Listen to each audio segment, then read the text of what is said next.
Your life is full of clues, and these clues all can add up to your purpose. Let's just go through a few examples of the sorts of questions you can ask yourself. Number 1, write down 5 interests that you have. That could be anything. They could be from knitting, gardening, talking with people. Doesn't matter what it is. 5 interests that you have. It's helpful if you write them on 5 different sticky notes. Whilst I suggest you do this now, if you don't have time to do it now, then simply set your alarm on your phone to answer these questions later in the day. Question 2 is, what challenges keep popping up for you, or what challenges do you notice people keep having around you in your sphere, in your world? People might be suffering from anxiety. People might be just putting up with stuff the way that frustrates you. What are the challenges that you're experiencing? Are you someone who is overworked and exhausted all the time? These are challenges. 5 challenges, again, on 5 different sticky notes. Then the next one is, write down 5 things that get you in flow. And what that means is that you just lose track of time because you're really enjoying yourself. It's just something that you're really absorbed into. 5 things that really absorb you. And the last one is, what ideas or thoughts just keep coming up? So 5 ideas and thoughts that just keep coming up for you and keep reoccurring out of the blue when you're sitting, watch telly, when you're in your commute, when you're on your way to work. What things just keep popping up for you? So these are all clues. All these clues start to add up. So here's your 5 lists of interests. I seem to have bought the sticky notes that don't really stick very well. Anyhow, 5 lots of different interests. Then 5 challenges that I experience, or at least other people in my life that I keep seeing experience. Then things that keep me in flow and that I really enjoy, 5 of those. And then 5 ideas or thoughts that keep popping up, which might not make any sense whatsoever. They don't have to make any sense. Ideas or thoughts that just keep popping up. So once you've got all of those, this is what you do. And honestly, it sounds crazy, but it's not. You really need to get in touch with yourself, and it's as simple as this. You simply take a big deep breath in, open your mouth really wide like a yawn, let it all out in a big sigh, and then smile. And all that does is reset you and rejoin you to your true spirit. So now you look at your 5 lists of answers, and then from there, you're going to be feeling expansion or contraction. Here's an example. You're going to be looking at your first list of interests, and I want you to scan down that list of those interests. The idea is to come up with common themes between them, or what they might be pointing towards, but I don't want you to use your logical brain for this. This is a feeling activity, and this is where I think people go wrong.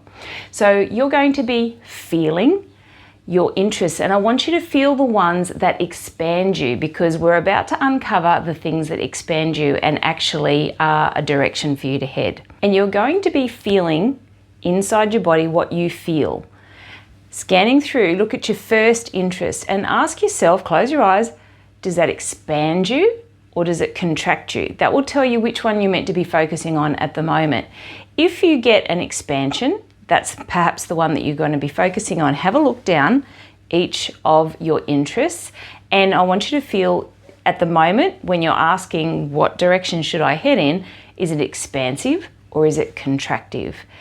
And for each one, once you come up with the one that is the most expansive, that's the one, the sticky note that you take out. Then the next one is challenges. The challenges that keep coming up in your life, or the challenges that other people have that you've noticed. You then scan through that list one at a time.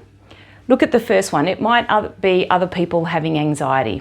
You might look at that and close your eyes. Is that something that I should focus on in line with my interests? If it's expansive, the answer is yes. If it feels contractive, the answer is no. Not to be confused with fear, by the way. Fear, you can still feel fear, but it can still feel expansive. So make sure that even if it's things that make you afraid, doesn't matter, just be conscious of the things that feel expansive. So then pull out any number of sticky notes that feel expansive for the challenges that you either are facing or that other people in your world seem to be continually facing. And then number 3, scan through your 5 answers for the things that get you in flow, the things that help you lose track of time. And again, you're going to be looking for a feeling of expansion that fits with your interests and the areas of challenge. Does it feel expansive or does it feel contractive? And pull out as many of the things that help you feel in flow as you feel that feels expansive when you look down your list. Pull those sticky notes out. Then lastly, for the constant ideas or thoughts that keep popping up, have a look down that list. Is there anything in there that feels expansive, that is in line with all the other sticky notes you just pulled out? Does it feel expansive? Does it feel contractive? You might find all of those ones feel contractive, therefore none of those ideas are fitting with this particular theme, although you might find all of them feel expansive. So then once you look, you've pulled out the sticky notes of the ones, they're kind of pieces of your puzzle, and they all go together, and then you're just going to be looking at the group that come together. For example, yours might be knitting. Yours might be the challenges that people are feeling is loneliness.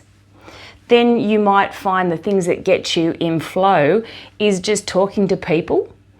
And then the ideas that you keep having is doing something down the pub. And then you might then look at all those together and go, how can I bring all those things together? But I don't want you to use your thinking brain. I would like you to use your feeling brain. And so in order to do that, reset yourself, make sure that you're in your spirit by just having a deep breath in, opening your mouth up really wide, and then smile. I call it the golden rainfall.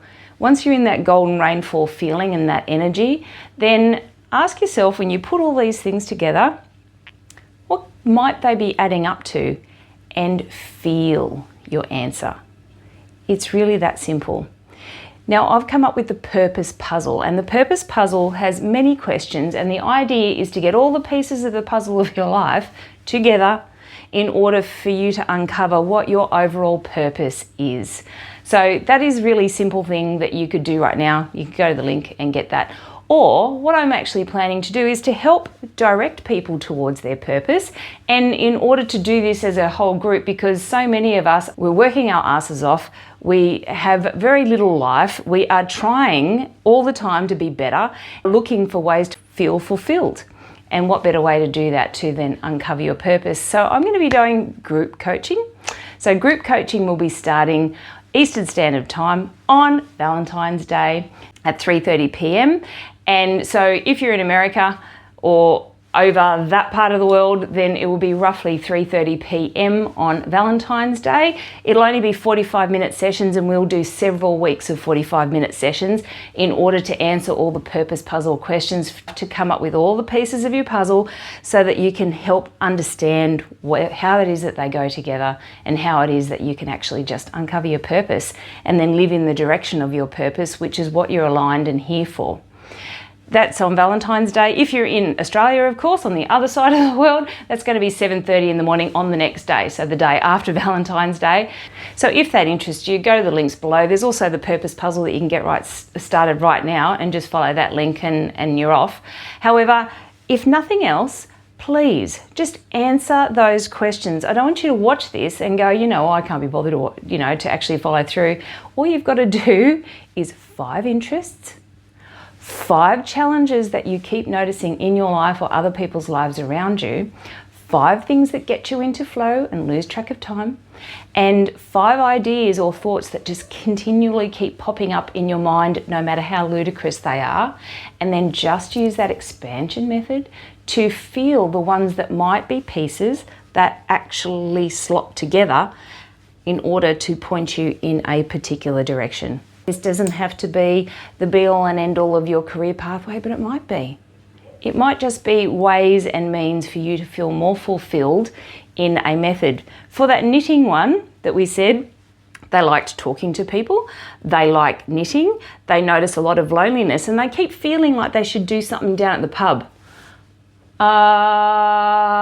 Can you come up with anything there that might actually join all of that together to come up with a purpose for that person? I don't know about you, but I can. Using that feeling method, what feels right. So good luck. I'm your purpose puzzle person, so if you're after one-on-one coaching, go to the link below and we can give that a go too in order for me to help you get to your purpose.